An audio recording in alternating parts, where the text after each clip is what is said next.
Anti-Fraud X 係一個基於 AI 嘅防騙意識訓練遊戲。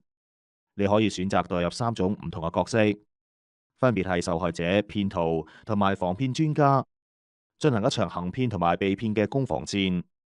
首先，我哋嘗試代入受害者進入遊戲，進入到地圖畫面，你可以用鍵盤嘅 W、I、S、D 進行移動，然後行到 NPC 附近按 E 進入騙案模擬畫面。騙徒會首先發你對話，而你嘅目的就係唔好俾佢呃到，而提供你嘅個人資料或金錢俾佢。你好，我係警方網路安全組，你嘅身份資料疑被盜用，涉及一宗嚴重嘅洗錢案件。為咗保護你，需要你立即配合我哋，將戶口內所有資金轉移到一個安全監管戶口。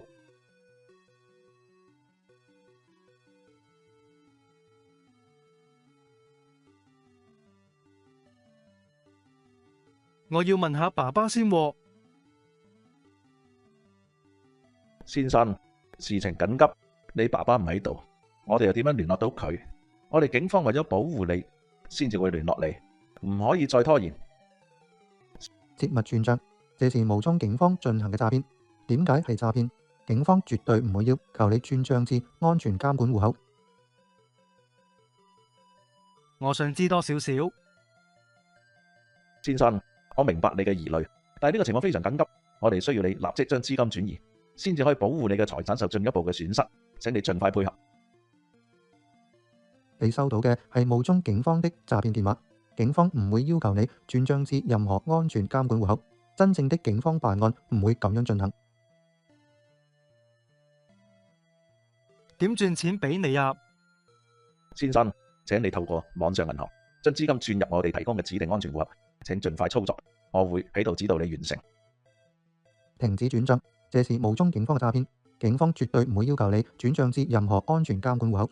真正嘅警方辦案唔會咁樣進行。網上銀行安唔安全㗎？先生，我明白你擔心，不過我哋警方嘅安全戶口係絕對安全嘅，唔會有任何風險。你快啲將錢轉過嚟，等我哋可以盡快幫你處理。網絡銀行本身安全，但操作唔當就危險。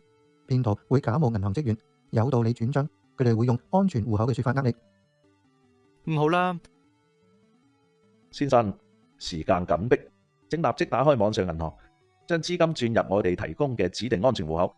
我會一步一步指導您操作，確保資金安全。警惕，這是冒充警方嘅詐騙手法。警方絕不會要求市民將資金轉移至安全監管戶口。好啦，咁你戶口幾多號呀？以上就係失敗嘅例子，因為玩家最後決定提供金錢俾騙徒而被騙。新一局遊戲，陳先生，我哋系統顯示你嘅戶口有筆5萬蚊可以交易，已經凍結，需要你立即配合核實身份，否則戶口會被凍結30日。我報警。今次玩家好聰明，唔受騙徒的話術影響，立即報警而成功識破騙局。請謹記，唔好提供你嘅個人資料、金錢俾來歷不明嘅人士。